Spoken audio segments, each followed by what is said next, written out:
All right, we're going to go face-to-face. Title against Weijin Iverson. There's no room for error. Yeah, watching the Mordekaiser once again, trying to get through to the backline, but the Rogues being able to escape is great. But Fiora has found her way onto the Jinx, but it's not enough. She gets blasted to oblivion, and Weijin turned on the Jets and made it to a top 3. Can you do what Wet Jungler could not?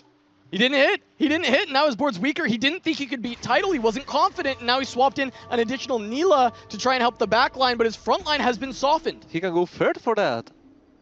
And that is going to be really hard for him. He has went 8. He needs a lot of points.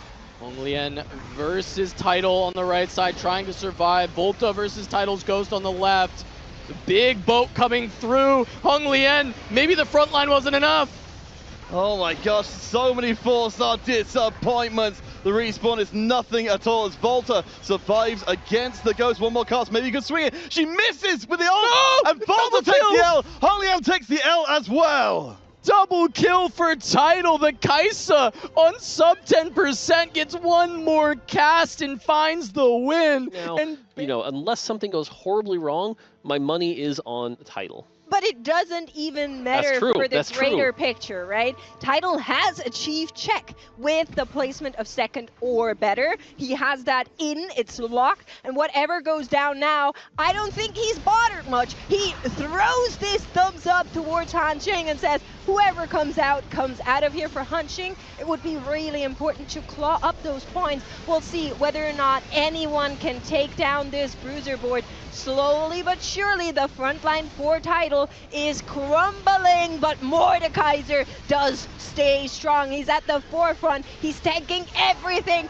and he will chew through it. And Tidal does not only make check, but he makes it with a first place. And the Mordekaiser with the Bruiser emblem acting as essentially an off tank because of that extra shielding from the HP scaling. So big.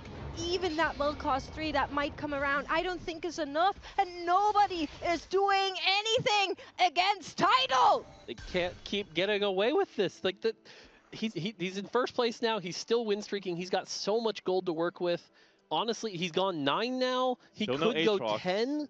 The fact, like, he's in such a good position here. That being said, I think the entirety of this game has been played to perfection by Tidal. He's done everything he had to do at every point in time. The triple shrink on the Heimerdinger here as well. The Ice H on the Mordekaiser, a genius play that so many other players, even in this lobby, would not have thought of in his position.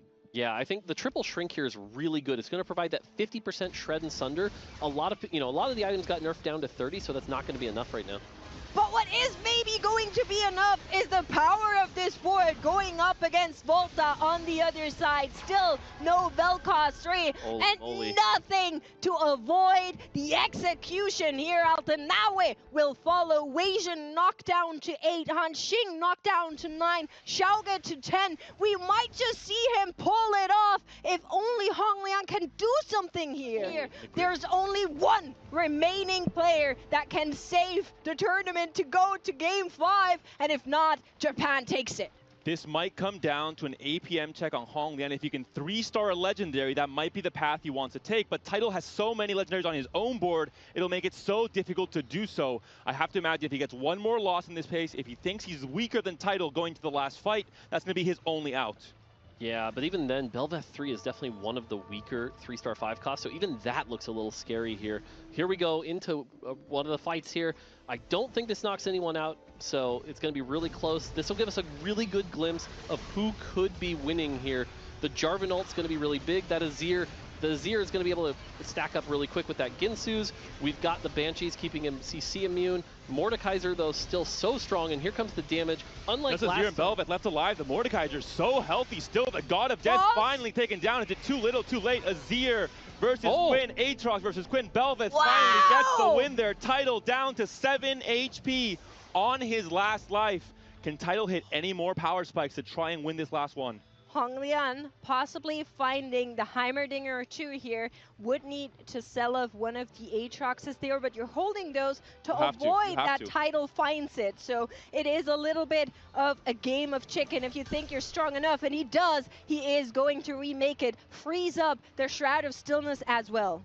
Yeah, the fact that he has the Shroud here to place, has the Bel'Veth, should be good. And here we go into what could be the fight that saves the tournament. We're going to be seeing Tidal on the other side, the only player on checkmate.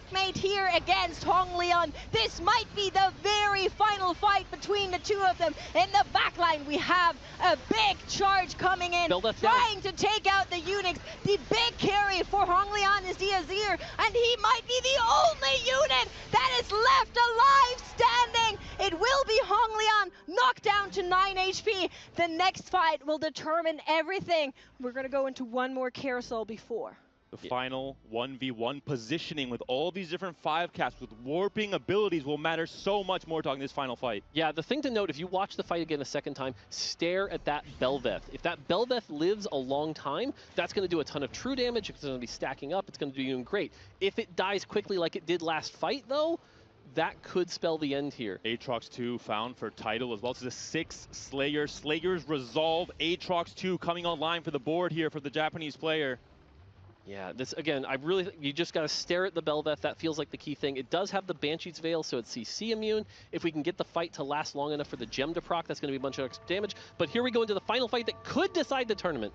One more time, one last fight to determine it once and for all. Keep your eyes on that Bel'Veth. She is moving towards the front line, trying to make something happen, trying to protect the tournament. In the back line, we're seeing good CC go off. Bel'Veth still alive, getting her resets, but she's fallen. She's faltered, so that the Mordekaiser, but it will not be enough. The back line is holding on by a thread. The survival of Aatrox will not matter at all. Honglian will fall on the back of this, and Tidal is your Runeterra Reforged World Champion! He was so close in set 7. Runner-up for that tournament, comes back with a vengeance, comes back as the hope of his region, and does so with, I think, a perfect game of TFT. So well played from beginning to end. 4 games. I don't think anyone was expecting 4 games when we started here. Tidal came in and just showed, what was it, 3 firsts in a row, 3 different comps, played that so immaculately, knew his win conditions, got, with the Mordekaisers there, but played around the ice. Wow. All right, 4 games.